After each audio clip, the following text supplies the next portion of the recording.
প্রায় এক যুগেও সংস্কারের মুখ দেখেনি সাতক্ষীরা শ্যামনগর সড়ক। সাতক্ষীরা মেডিকেল কলেজ থেকে শ্যামনগর বাসস্ট্যান্ড পর্যন্ত প্রায় ৬০ কিলোমিটার রাস্তার পিচ ও পাথর উঠে গিয়ে চলাচলের অযোগ্য হয়ে পড়েছে সড়কটি। এতে সীমাহীন দুর্ভোগে দিন পার করছেন জেলার ৪টি উপজেলার অন্তত ১৫ লাখ মানুষ।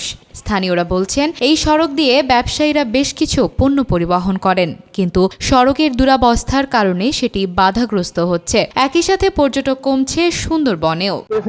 পিসি রাস্তার উপরে ইটে সোলিং করা, এতে করে চলা আমাদের খুব চলা কঠিন হয়ে যাচ্ছে, খুব অসুবিধা। এরকম হয় না, পিসি রাস্তা হলে আমরা খুব সুন্দরভাবে চলতে পারি। তো সেই দিকে আমাদের লক্ষ্য রেখে রাস্তাটা তৈরি করার আহ্বান জানাচ্ছি। ভাই, আমাদের এই রোড ঘাট খুবই খারাপ হয়ে গেছে।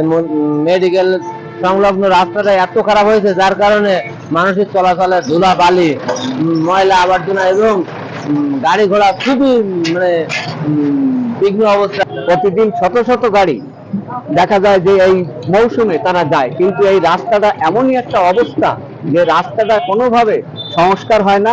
২১ জায়গার মতন এখানে হেরিংবোন আছে, রাস্তায় সবসময় ধুলোবালি ওড়ে এবং গর্ত প্রচন্ড। কিন্তু এইটা নিয়ে আমরা সাতক্ষীরাবাসী অনেকেই এইটা মেরামতের জন্য আবেদন করেও আজও পর্যন্ত কোনোদিন হয় না। এর আগে বাংলাদেশের সবচেয়ে বড় উপজেলা শ্যামনগরের সঙ্গে সড়ক যোগাযোগ অক্ষুণ্ণ রাখতে সড়ক ও জনপথ বিভাগ উদ্যোগ নেয়। উদ্যোগের আওতায় সাতক্ষীরা মেডিকেল কলেজ, আলিপুর বাজার, আলিপুর শ্মশান, কুলিয়া সহ সড়কটির অন্তত ২১টি স্পট চিহ্নিত করে পাকা রাস্তার উপর নির্মাণ করা হয় ইটের হেরিং বন্ড। তবে তা দুর্ভোগ আরও বাড়িয়েছে। জানা গেছে, সড়কটির উন্নয়নে দীর্ঘদিনের দাবির পরিপ্রেক্ষিতে তৎকালীন সরকার গৃহীত দুটি প্রকল্প এক নেকে পাশ করে, তবে বর্তমানে তার কোনো অগ্রগতি নেই। ফলে হতাশ হয়ে পড়েছেন সাতক্ষীরাবাসী।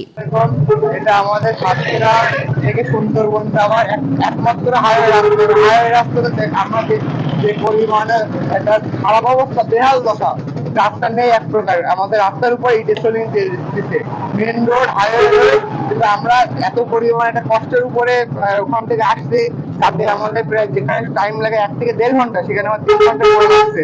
সাতক্ষীরার আকর্ষণ সড়ক পথে সুন্দরবন। আমরা এই রাস্তা দিয়ে সুন্দরবনে যাই, কিন্তু এই সুন্দরবনে যাওয়ার ক্ষেত্রে আমরা দেখি এই যে ইটের সোলিং সাতক্ষীরা, এখানে সাতক্ষীরা থেকে শ্যামনগর যাইতে ২১-২২টার মতো ইটের সোলিং পড়ে। এটা খুব একটা আমাদের জন্য দুঃখজনক বিষয়। বাংলাদেশে আর কোথাও আছে কিনা আমার জানা নেই।